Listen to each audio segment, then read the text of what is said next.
Hey everyone, welcome to season 4 of Books to Business podcast. We're excited, and I kicked it off with one of my favorite, most simple books that can impact your business. I mean, this book, in a relatively short period of time, might unlock the key to generating clients. All right, the system, the process, the algorithm in Marketing Made Simple by Donald Miller. And this is Donald Miller's follow-up book to Building a Story Brand.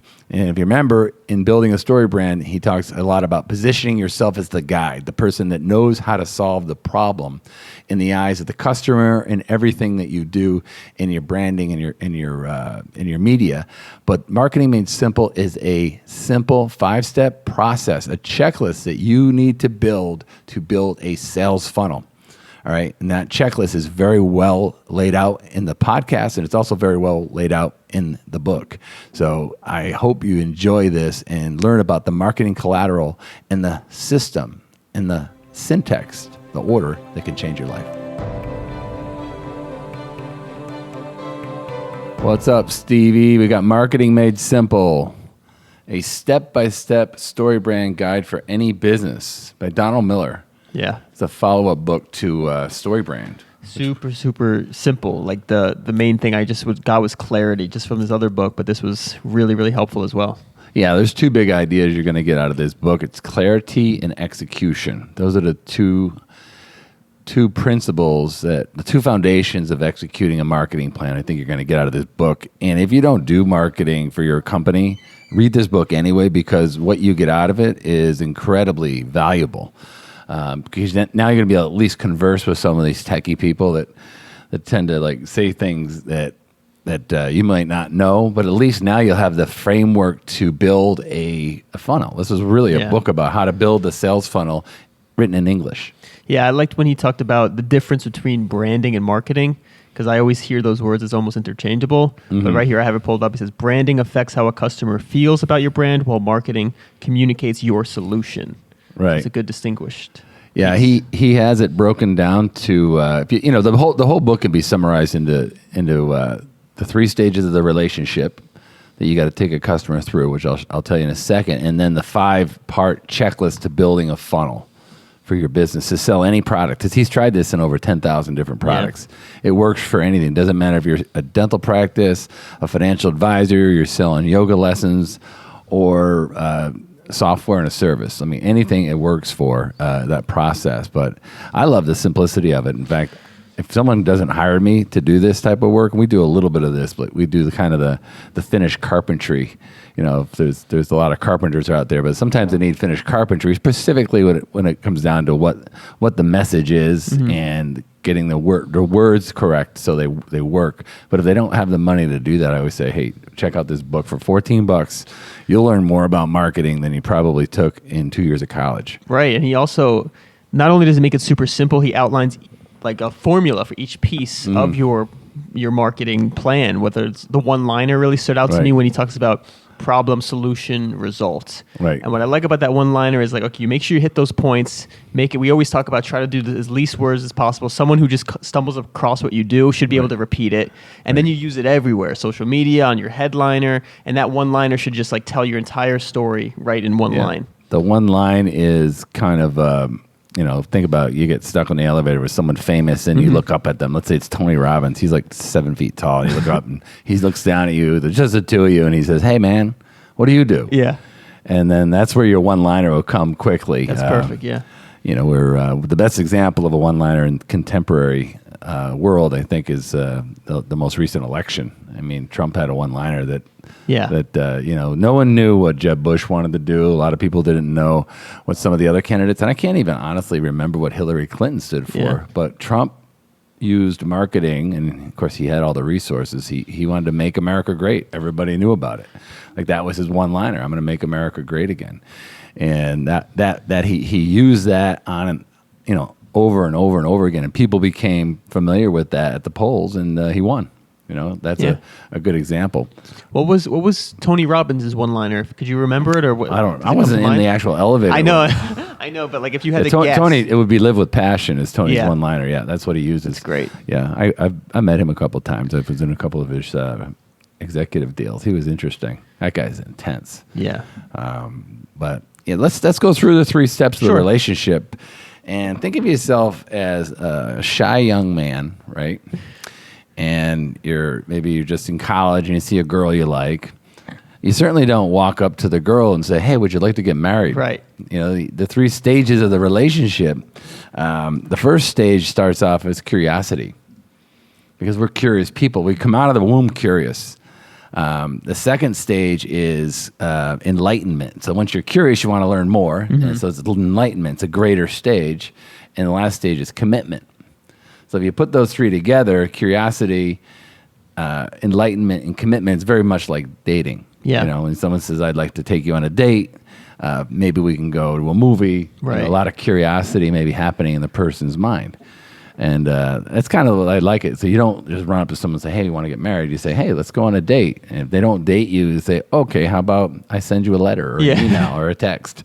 Emails would be perfect for a customer. That's kind of how you kind of start it. Yeah, you start at or low. is email part of that's more of the enlightenment, right? You kind of get their email, get them curious, then they give you your email, and then you kind of enlighten them with more information. Well, it's a framework. He's got it all wired out. If the evolution of a customer is finding someone that's curious, and if you're in a cocktail party, for instance, you want to say something to somebody else that makes them curious, right? Right. If you're talking to a doctor, you say, most doctors are struggling with online marketing right now, that they don't have their office hours open. Right, they can't see patients. Yeah. So if you're talking to a doctor at a cocktail party, or now it would be under a Zoom cocktail party, I guess, the doctor, because it's a current issue with the doctor, is like, "Oh, what do you do?" I was, "Well, I teach doctors how to run their practice virtually." Right. Like that would be a very curious statement. They'd say, "Well, how do you do that?" That's kind of what you want to do in print, in the curious stage of your relationship. That's a pretty common issue right now. So anytime there's a crisis, if you can create some kind of message that helps people with that current pain, Right. that's usually very curious to them. What do you think your strength is? Curiosity, enlightenment, or commitment? I don't know. I haven't really thought about it. I Me mean, either. I know what they all mean.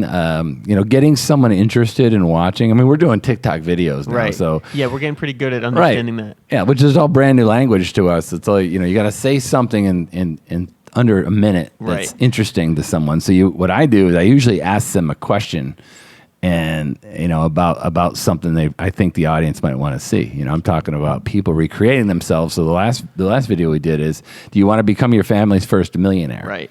So I asked them a question. Super curious. Yeah, like they say, sure, how? Yeah. Right? So then you give them a little information about that. And that whole social media process is a process of creating curiosity. So someone leans in, and then once they follow you, you are also following up with enlightening information, so they're getting to know you. That's about educating and enlightening your client. And then ultimately, at some point, you're going to slap an offer on them, like, you want to learn more, you want a higher level of learning, you want to solve your problem, click the link and come on board. Right. Like that's a cool process to do that, But those are the 3 stages of the relationship. And then, ultimately, people want marketing. Marketing is, Peter Drucker said that client creation and innovation is the only purpose of business. Everything else is just expense. Like if people don't buy, there is no business. Right. Ultimately, so you got to understand that the most important part of a business isn't the service; it's actually the marketing. You can't have a service without any marketing. Right. And a lot of people really focus on the service without focusing on the marketing. How are you funneling people into your business? That's why they call it a sales funnel. It's been glorified online, digitally, like the digital funnel is the answer to everything. The sales funnel has been around since, 25 years ago, or almost 30 years now. When I started the insurance business, our sales funnel was an algorithm. It was a set of steps that you could use to get a result. So the first algorithm I was ever taught was, the first step was knock on the door. Then the person would open the door and you would make eye contact and smile. Like that was the second step of the algorithm. The third step is to say something to make a connection. So they always taught us to look around and try to find something that you could be common with. A lot of times if there was bikes, or there's a baby stroller or something, you say, "Oh, you have a new baby." We sell insurance to help babies. Perhaps you'd be interested in learning more about it. That would be the next step. And then the next step would be to do a presentation. And the next step, if it went that far, is to take an application, take the money, and leave. Like, that's a sales funnel. That's how companies like Prudential and John Hancock and MetLife became very small companies to very big companies that worked.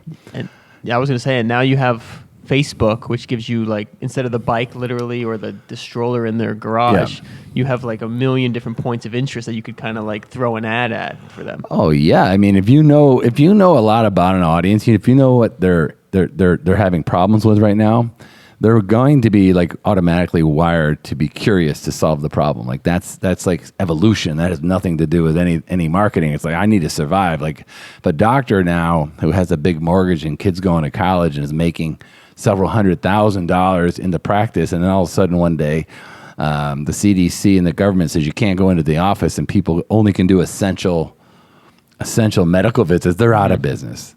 So they have to get creative to generate revenue. So they had a very big problem. In fact, Zoom, like a lot of people are familiar with, that one went off the charts like immediately. They went from tens of thousands to hundreds of thousands, if not millions, subscribers literally overnight, because people needed to communicate through video portals, and it was a great system. The medical field had a very similar thing. They had overnight these virtual medical apps did really well. I'm sure most people even looked at that.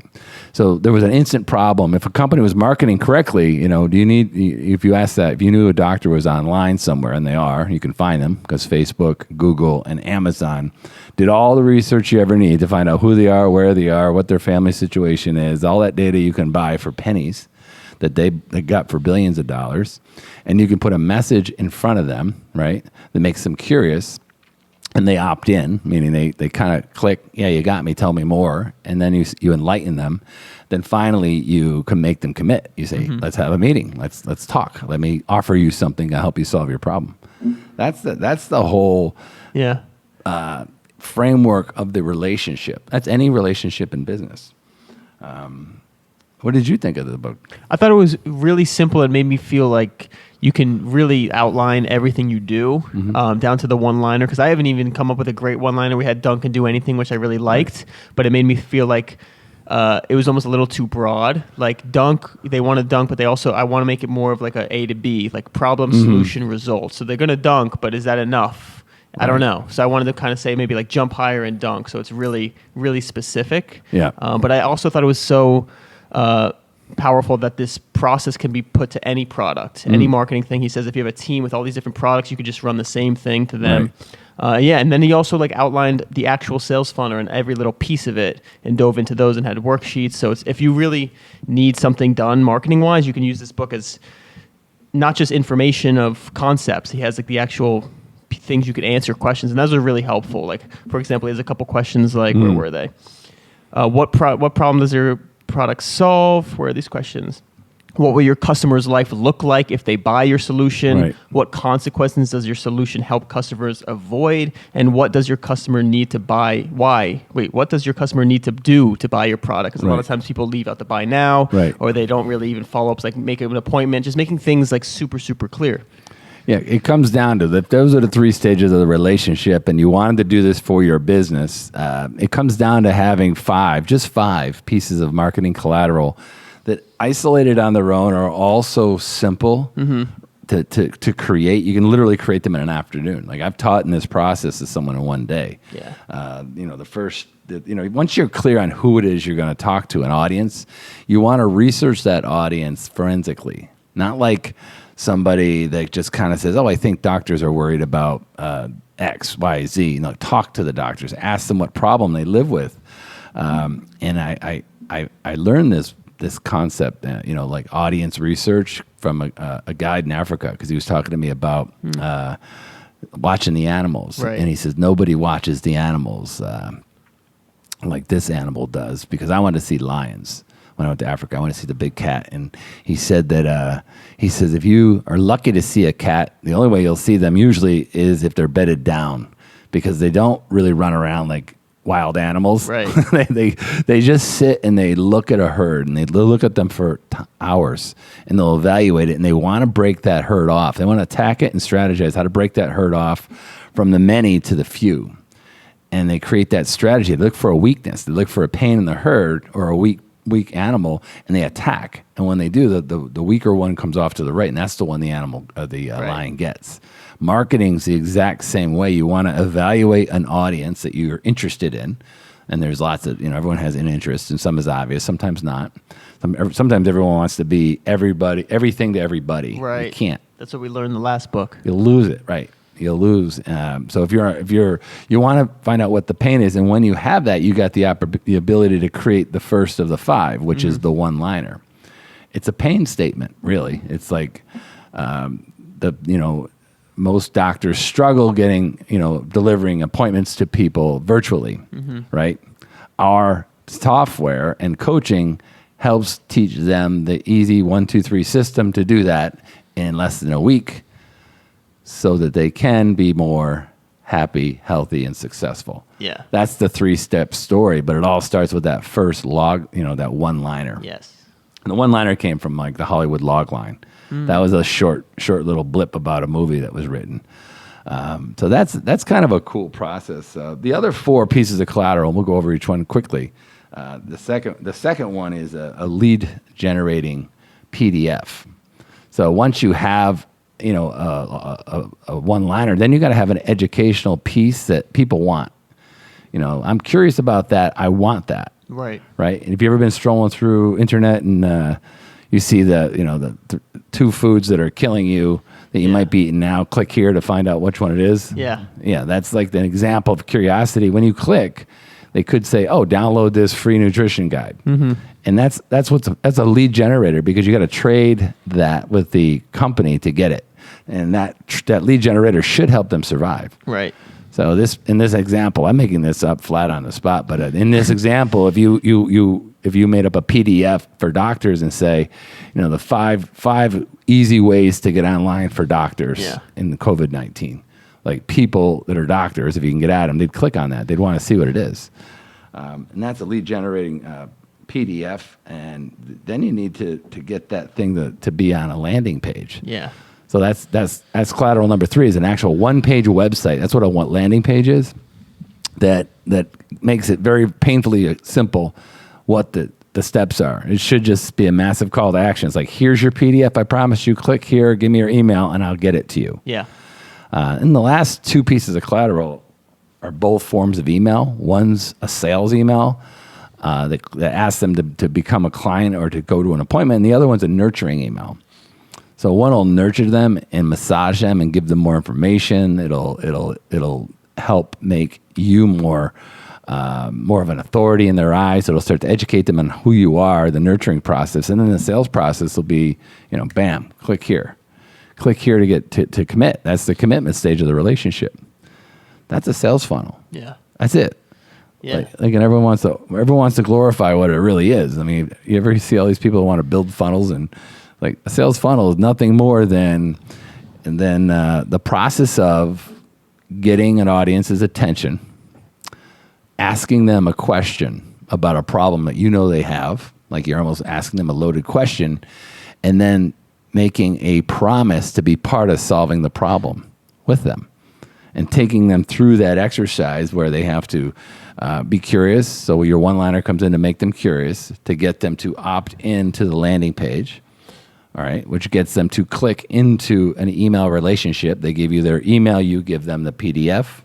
So they get that number 3 powerful PDF to deliver on the promise, and then the emails start triggering from there, an email follow-up sequence of nurturing to bolster the relationship, get them familiar with you, educate them more, enlighten, and then finally, boom, sales email to close.